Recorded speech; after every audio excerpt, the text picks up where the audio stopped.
Bom, o nosso grupo vai falar um pouco sobre a Bauhaus, que é uma escola de arquitetura, design e artes plásticas, sendo importantíssima para o chamado movimento moderno na arquitetura e no design, e sendo a primeira escola de design do mundo. Bom, no processo de pesquisa, o nosso grupo encontrou algumas citações do Walter Gropius, que é o grande nome da Bauhaus, um grande nome e o fundador da Bauhaus. E nele ele cita alguns nomes que ele considera os antecedentes da Bauhaus, que foram Joe Huskin, William Morris e Henry van der Velde. Bom, é importante também ressaltar que em 1800 ocorre um desenvolvimento da industrialização, e com esse desenvolvimento ocorreu uma crise na arte. Então já era discutido na época essa questão dessa união entre a arte e a indústria. Então, bom, nesse contexto surge o William Morris, que tinha as ideias muito parecidas com o teórico Joe Huskin. William Morris ele é o fundador do Arts and Crafts, que é o movimento de artes e ofícios, e fundador de uma empresa que visava produzir, que tinha como ideal, que tinha como objetivo produzir em larga escala objetos com design, com arte, objetos artísticos, porém para todo tipo de classe social, para todo tipo de pessoa. Só que isso não deu certo na época, porque essa arte ela não era produzida por máquinas, ela era produzida por artesãos. Então acontecia que ela era feita por homens talentosos e cultos, que provavelmente tinha uma mão de obra muito especializada. Então acontecia que ao invés de produzir essa arte para todo tipo de pessoa, ela produzia para uma minoria, porque era uma arte muito cara. Surge também o Henry van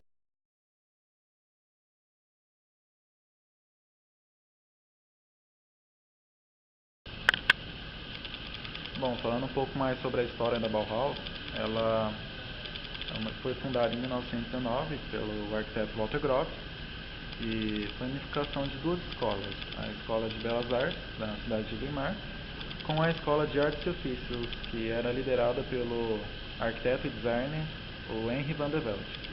E o conceito da Bauhaus era integrar disciplinas como a arquitetura, a escultura, a pintura e o desenho industrial.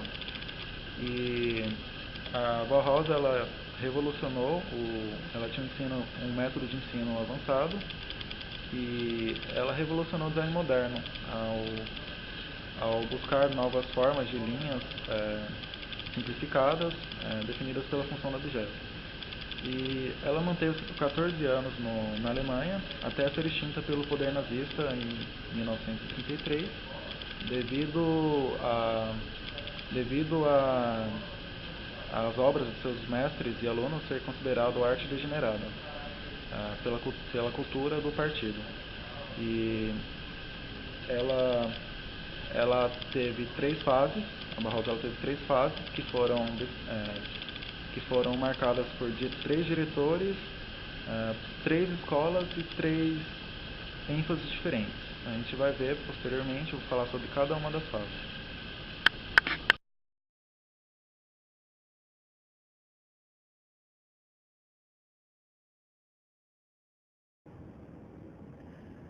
A primeira fase ela foi em Weimar,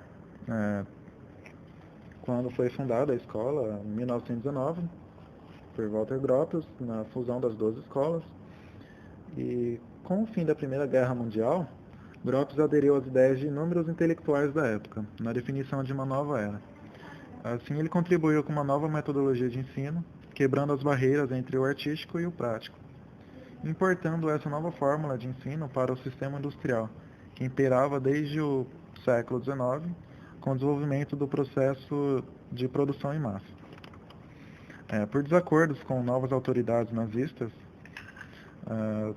em 1925 a Bauhaus foi transferida para a cidade de Dessau. E para isso, Walter Gropius ele projetou um edifício que sintetiza o significado do movimento moderno, em 1920. E com uma nova equipe de professores, entre eles Bayer na tipografia, Joseph Albert no curso básico, Marcel Breuer no mobiliário, Gunther Stolz na oficina de tapeçaria e Hannes Meyer, que foi o grande representante do movimento moderno, ele passou a comandar o novo departamento de arquitetura.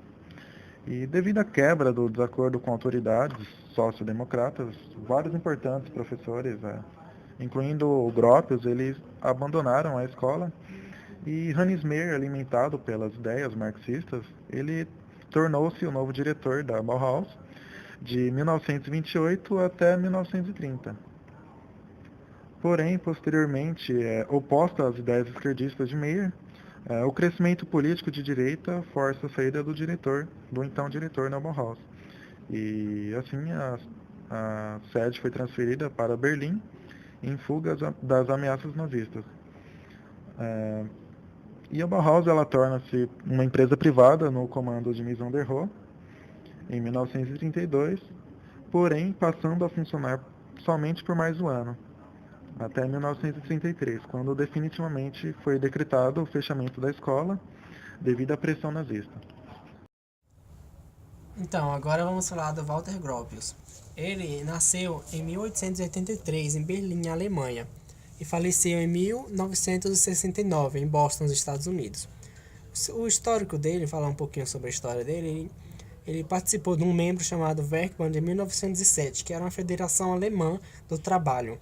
Aí lá participou vários outros arquitetos, como o Mies van der Rohe também. Aí eles procuravam realizar, através de projetos e edificações uni- ou multifamiliares, novas ideias para a arquitetura e o design. Aí com esses novas edificações, novos projetos, eles tinham uma definição, que essa definição deles era desenvolver novos conceitos de habitar, e um desses conceitos também era a perda da expressão dos ambientes. E ele, o Walter Gropius, ele levou parte dessa definição para a Bauhaus, que é onde ele tem a simplificação dos elementos com as linhas retas. A utilização de volumes simples, geometrização das formas e o predomínio de linhas retas, ele levou isso para a Bauhaus a partir dessa fundação que ele fez na Werkbund. Em 1919, ele fundou a escola Bauhaus. O Walter Gropius ele fundou a Bauhaus na junção de duas escolas antes pré-estabelecidas, que era a Belas Artes e a Escola de Artes e Oficinas. Que aí, juntando as duas, ele fundou a Bauhaus. Aí ele ficou como diretor na Bauhaus de 1919 até 1928. Que em 1928 ele se afasta da Bauhaus, dizendo ele que desculpa que ele disse que era porque a escola já estava bem estabelecida e ele precisava se dedicar mais à arquitetura. Aí, em 1919, ele fundou a escola a Bauhaus, que foi a junção de dois prédios, que era a Escola de Artes e a Escola de Artes e Oficinas.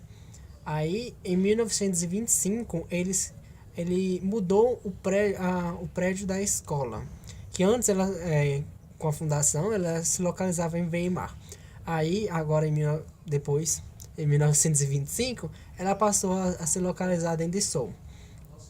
Aí ela permaneceu em Dessau de 1925 até 1928, que lá ele se afastou da Bauhaus. Aí o prédio em Dessau, ele ficou em funcionamento de 1925 até 1930, onde teve depois disso ela emigrou para Berlim. Aí, em 1930, o Gropius, ele migrou da Alemanha para os Estados Unidos por causa de forças políticas. O Walter Gropius ele via na experimentação artesanal e artística os instrumentos de pesquisa, de ensino e aprendizagem ideais para criar o design dirigido para a produção em série. Ele utilizava as tecnologias industriais para a produção em massa, que efetivavam uma democratização do design. Aí, essas tecnologias industriais eram produzidas por artesãos que produziam os objetos em larga escala, para que ele acreditava que a arte tinha que ser de acesso a todos, assim como todos os materiais produzidos por ela. Aí, entre os ideais pregados pela Bauhaus, idealizados por Gropius, estava a priorização da funcionalidade, ou seja, todos os objetos, todos os projetos, eles tinham a funcionalidade como principal foco do projeto, não embelezamento, não decoração, nem outras coisas a ver. Aí também o baixo custo e a produção em massa, eles priorizavam também isso para ter um acesso da arte e dos projetos a todas as classes e também uma facilidade de reproduzir ela. Eles também utilizavam a simplificação dos volumes, que deixavam os volumes mais simples, mais geométricos, as formas deles, para isso eles utilizavam muito as linhas retas, tanto no prédio, quanto em fachadas, quanto em todos os detalhes dele. Aí eles utilizavam também as paredes lisas, sem ornamento, geralmente brancas, e aboliam a decoração de todo o projeto, todo o externo, e o interno também. Aí utilizavam coberturas planas transformadas em terraços. O que eu li também, que isso deu um problema depois, porque ele não utilizava as inclinações adequadas que hoje é utilizada em coberturas. Assim, tinha muito problema nas infiltração nos prédios. Eles utilizavam amplas janelas em fitas e fachadas em vidro. Para esteticamente o projeto, até hoje isso é utilizado, né? Aí, e aboliam as paredes internas. Agora nós vamos falar um pouquinho sobre os projetos criados pelo Walter Gropius. Primeiro tem a Fábrica Fagos, que era um projeto de 1911 a 1913, em Alfred an der Rhein, na Alemanha. O projeto da fábrica ele não foi concebido pelo Walter Gropius, ele foi concebido pelo Edward Werner, que o projeto que o Walter ele participou foi na composição da fachada do prédio. Foi o Gropius e o Adolf Meyer. Aí, nessa fábrica, a gente consegue notar nela os conceitos da Bauhaus, que é a simplicidade, a geometrização, as linhas retas, os planos de vidro e a cobertura plana, como o terraço. Aí, a fábrica em principal, ela ganhou muita atenção porque foi a primeira obra em que se usa as fachadas totalmente de vidro. Esse conceito, né, de usar toda a fachada em vidro. E também os pilares eles são reduzidos a estritas colunas de aços. Aí nas esquinas eles não tinham qualquer suporte. Eram feitos as esquinas do prédio eram feitas pelo caixilho do vidro, o que dava uma impressão muito bonita. E uma característica importante também do prédio é o tratamento que ele dá no visual, a distinção que ele faz entre o interior e o exterior da edificação, entre a luz que ele proporciona, a circulação do ar, e o interior da fábrica passa a ser parte do grande universo do espaço exterior. Agora vamos falar do prédio que foi sede da Bauhaus em Dessau. Foi sede de 1925 até 1930. Esse prédio ele é caracterizado, todos os prédios feitos pela Bauhaus, eles têm a característica de transparecer o que é interno para o externo, através da fachada, dizer o que aquele local, aquela parte do prédio significa através das suas aberturas. Aí, ele foi construído de 1920 a 1926. As fachadas dele são funcionais. Ele tem a característica do teto como o terraço plano, e ele utiliza diferentes materiais para a composição do prédio. A estrutura ele utiliza como em concreto, a fachada são de vidro, planos de vidro, e elas são bem diferentes. Aí o bloco das salas ele define a fachada por janelas horizontais, que é a função nessa fachada é garantir iluminação adequada para todos os ambientes. Aí, já nos apartamentos, ele mostra aberturas individuais com pequenas varandinhas, que é destinadas para aumentar, como são pequenas, ele promove a privatização de cada apartamento. Já as oficinas, ele dá a fachada para o prédio, fachadas em vidros também, que permite a maior luz no ambiente interno a partir do externo. Outro projeto também bem conhecido do Walter Gropius é o Impington Village College, que foi fundado em Cambridgeshire, Inglaterra, em 1936. A gente ainda, mesmo após sua saída em 1930, ainda leva consigo vários conceitos que foram impressos na Bauhaus, como os grandes planos de vidro, os tetos planos, a geometrização de todas as funções, a transparência do que acontece no interno pelo externo através das fachadas e a utilização de linhas retas.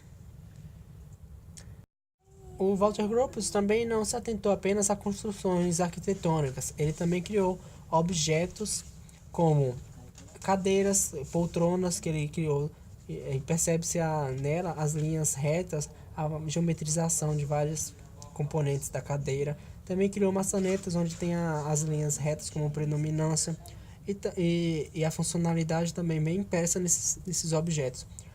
Objetos também bem funcionais que ele cria são louças como bules e xícaras, onde os detalhes que ele faz são bem funcionais e seguem esse estilo dele, imposto pela Bauhaus. Marcel Breuer foi um arquiteto e designer húngaro-americano. Ele nasceu em 1902 no sudoeste da Hungria. Aos 18 anos ele conseguiu uma bolsa para estudar na Escola de Belas Artes de Viena. Só que ele não se contentou com o curso, né? Ele se frustrou e acabou saindo antes de concluir. Nesse período ele ficou trabalhando para um arquiteto, né, como estagiário, até que um amigo indicou que ele se aplicasse na escola recém-criada Bauhaus. Ele entrou na Bauhaus em 1921. Ele fez parte da primeira turma a se formar na Bauhaus, né? Ele ficava no ateliê de móveis, né? Talvez por isso ele se destacou tanto no design de mobiliário. Ele estudou no período de 3 anos e após se formar ele lecionou na Bauhaus até 1928. No período em que ele lecionou na Bauhaus, durante esses 4 anos, ele desenvolveu diversos mobiliários e também diversos estudos com tubos metálicos, né? E foi nesse tempo também que ele desenvolveu um de seus principais projetos, que foi a cadeira Vesely. O nome é homenagem ao seu amigo e professor da Bauhaus também na época, Wassily Kandinsky. Bom, a cadeira ela é toda de aço tubular, tubos metálicos, né? E assim, é fácil de montar e estrutura extremamente leve. Há boatos também de que ele se inspirou assim para a criação da cadeira, observando as curvas no guidão das bicicletas da época. Após ele sair da Bauhaus em 1928, ele vai para os Estados Unidos, onde ele é convidado pelo diretor na época da Escola de Arquitetura de Harvard, Gropius, para lecionar na escola, né? Onde depois, posteriormente, ele também viria a se tornar diretor. Nesse período em que ele vai para os Estados Unidos, ele também desenvolve alguns projetos com Mies van der Rohe. Nesse período também é o período que ele desenvolve a maioria de seus projetos, assim, edifícios arquitetônicos, como por exemplo o Museu de Arte Americana em Manhattan, Nova York, né? Utilizado todos os conceitos da Bauhaus, a funcionalidade, a pureza nas formas e a exclusão dos ornamentos, e o uso escultórico do concreto também. Nesse museu, a cada 2 anos ocorre uma bienal com uma mostra de artes internacionais, assim, de artistas não tão conhecidos, que estão começando a carreira. Outro projeto muito importante de Breuer também foi a sede da Unesco em Paris, projeto de 1958. O projeto também possui todas as características da Bauhaus, né? No caso, clareza nas formas, exclusão dos ornamentos, rigorosa organização dos espaços. E foi através desse projeto que Brian, na época, teve uma notabilidade internacional, né? Assim, se tornou mais popular. Ennis Meyer foi um arquiteto extremamente funcionalista, né? Ele foi o segundo diretor da Bauhaus. Assim. Ele mesmo se autodeclarava marxista radical. Assim, ele nasceu em 1889 em Basel, na Suíça. Ele era filho de um arquiteto, né? E aos 16 anos ele frequentou a Escola de Artes e Ofícios de Basel. E aos 20 anos ele frequentou a Escola de Artes e Ofícios de Berlim. Em 1927 ele chega à Bauhaus, né? Sendo logo nomeado a diretor de um departamento, né? do edifício. No ano seguinte, ele é escolhido por Gropius para ser o seu sucessor na direção da Bauhaus. Bom, seus conceitos são assim, que para ele o processo de construção tinha de levar em conta as necessidades humanas, biológicas, espirituais e físicas. Ele priorizava muito o funcionalismo, né, o conforto, e assim, ele levava em conta o cooperativismo. Assim. Ele aboliu totalmente o individualismo. Para ele, o artesanato só devia produzir aquilo que depois viesse a ser produzido em massa pela indústria. Na sua direção também na Bauhaus, ele realizou reformas na base de todos os cursos, acrescentando diversos debates, incluindo alunos, professores, todo o corpo da faculdade, né? Em 1930, devido comprovarem que ele tinha ligações com o Partido Comunista, ele acaba sendo despedido da Bauhaus, né? Só que aí, devido ele ter forte vocação para as questões, devido ele ter diversas vocações sociais e políticas, ele aceita o cargo de diretor da Academia de Arquitetura de Moscou. Aí junto com ele também vão alguns estudantes e colaboradores da Bauhaus. Aí um detalhe é que ele é diretor na época em que a Bauhaus já está em dissolução. Um de seus projetos mais importantes foi uma escola em Basel, na Suíça, né, a Peterschule, em 1926. Porém não chegou a ser construído. Sim, o projeto de Ennis Meyer na competição de arquitetura para a construção da escola na antiga cidade de Basel foi rejeitado em 1926, logo na primeira rodada. Assim, porém, o seu caráter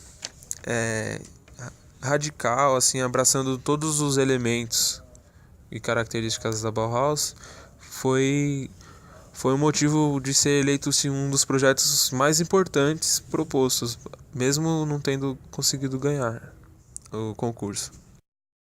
Outro projeto muito importante também de Ennis foi o projeto da sede da Liga das Nações Unidas em Genebra, na Suíça. Projeto de 1926 também. Outro projeto que também não chegou a ser construído, né? Bom, foi promovido um concurso internacional para um complexo de edifícios destinados a abrigar a organização do Parque Ariana, em Genebra. O concurso atraiu o interesse de 377 arquitetos, né? Dentre eles Corbusier. Bom, no projeto ele novamente remete, obviamente, às características da Bauhaus e assim ele remete também ao Palácio de Cristal, com a sua gigantesca cúpula de aço e vidro. Assim. Ele trabalha muito a modularidade e novamente seu projeto, mesmo não tendo ganhado, foi considerado assim muito importante devido ao seu caráter radical em relação aos demais. Agora vamos falar de Herbert Bayer. Ele foi um arquiteto e designer austríaco. Na Bauhaus foi um tipógrafo. Começou seus estudos em 1921 sob direção de Kandinsky. Suas principais características são um desenho de letras objetivo e consistente, padronizar a tipologia de letras, uma tipologia livre de embelezamentos, uma tipologia que não há diferenciação entre maiúsculas e minúsculas. Em 1923, ainda como aluno, criou esse protótipo em conjunto com Moore e Nagley. Eles nomearam esse protótipo de A Nova Tipografia. A proposta desse protótipo foi usar o azul e o vermelho para criar um efeito atraente. Trabalhou as letras com o mesmo tamanho e comprimento. Também usou as palavras em forma de bloco e não trabalhou as letras de forma individual, o que é um dos princípios da Bauhaus, trabalhar de forma coletiva e não individualmente. Em 1925, Gropius chamou Bayer para ser diretor da oficina de tipografia e produção da Bauhaus. Nesse mesmo ano, criou um protótipo que o chama de Strunblond. Essa tipologia foi criada para ser uma forma universal. Nesse protótipo, Bayer propôs uma tipologia objetiva e consistente ao longo dos anos. Essa tipologia foi criada a partir de duas formas geométricas, a linha e a curva.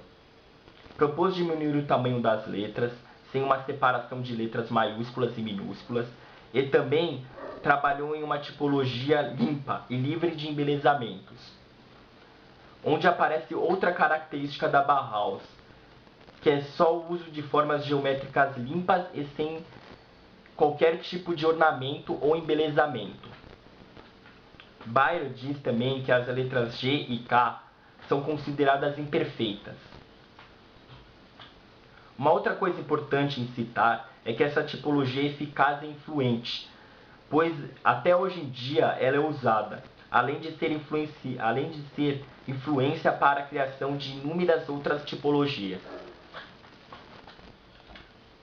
Em 1938, Bayer criou esse catálogo para a exposição da Bauhaus no Museu de Arte de Nova York, e foi o último trabalho em relação à Bauhaus que Bayer fez. O Mies van der Rohe é um arquiteto e designer de interiores que nasceu na Alemanha, mas foi nacionalizado norte-americano. É um ícone da arquitetura moderna, foi um dos criadores do International Style, que era a arquitetura funcional do século XX, foi professor e diretor da Bauhaus, foi o último diretor. As características dele eram o minimalismo, ele é o criador da famosa frase "menos é mais". Ele acreditava que o simples era o ideal, ele descartava qualquer tipo de decoração ou exagero de suas obras. Ele era racionalista, então as suas obras tinham que ser funcionais. Ele utilizava geometria clara, então suas obras tinham ângulos retos e tinha uma ampla sofisticação por causa do minimalismo. Ele utilizava também de materiais modernos, como o aço industrial e o vidro, que eram novidades na época. O pavilhão alemão da Feira Universal de Barcelona foi construído em 1929, e o Mies primeiramente tinha projetado o pavilhão para ser uma obra provisória, mas em 1990, com o sucesso que a obra atingiu, ela acabou sendo reconstruída com caráter permanente, onde está até hoje. A obra é um verdadeiro símbolo do modernismo. É constituída por uma liga leve, sustentada por pilares de metal e vidro, formando apenas ângulos retos, horizontais e verticais. Era uma obra-prima de conceitos modernistas da Bauhaus e da sua filosofia menos é mais. Para essa obra também o Mies van der Rohe projetou os mobiliários que ela abriga. A Vila Tugendhat é uma casa que o Mies projetou na República Tcheca e foi construída em 1930. Ele, mais uma vez, tem um conceito funcionalista, usa de aço e vidro. A utilização de estrutura de aço, na verdade, era vantajoso para o Mies porque ele gostava de paredes mais finas e o aço permitia com que isso acontecesse. Nas fachadas tem uma imagem um pouco sóbria por causa da pintura toda em branco e das grandes aberturas ortogonais. E nessa obra, mais uma vez, o Mies também projeta o mobiliário que ela ali abriga. A casa Farnsworth House é localizada em Illinois, nos Estados Unidos, e foi construída em 1951. Apesar de não estar no período da Bauhaus, ela tem grandes características do movimento. É uma obra implantada em meio ao verde, isolada das outras casas da região e próxima a um rio. E por ser próxima a um rio e o rio se alagava, ela foi elevada a 1,60 m do nível do chão, mas mesmo assim não foi suficiente para que a casa não fosse inundada inúmeras vezes. O projeto é constituído por vedações de vidro, apoiadas em uma estrutura de aço elevada do solo, que transmite uma sensação de que a casa flutua. As vedações, na verdade, são inteiramente de vidro, e a casa não tem separação de cômodo. As únicas partes que são cômodos, na verdade, são os banheiros. que são as únicas áreas fechadas realmente da casa. Mas isso não foi um problema de privacidade, já que a casa foi implantada em um terreno isolado. A intenção do arquiteto com as fachadas inteiras de vidro era para que houvesse uma integração do interno e o externo. O arquiteto queria que quem estivesse do lado de dentro da casa sentisse como que estivesse do lado de fora, na natureza. As principais características da casa, então, são a transparência, resultantes da intensa vedação de vidro, fluidez dos espaços e a relação interna e externa. Como já havia dito, o MIS também projetava mobiliários de interiores. A poltrona Barcelona ou cadeira Barcelona é um projeto de 1929 e ela tem uma característica muito forte do pensamento desde o minimalismo, já que ela é composta apenas pelo encosto e pelo apoio para os pés. Ela foi projetada para o pavilhão de Barcelona, na verdade, e ela até hoje é bastante apreciada pelos designers. A cadeira, na verdade, foi só um dos mobiliários Barcelona do MIS. Ele também tem o coach Barcelona, o banco Barcelona, o puff e a mesa de centro Barcelona. Essa outra cadeira do MIS ele projetou para casa que ele mesmo projetou na República Tcheca em 1930. Ela é um dos clássicos da mobília moderna do século XX, graças à estabilidade surpreendente das pernas curvadas.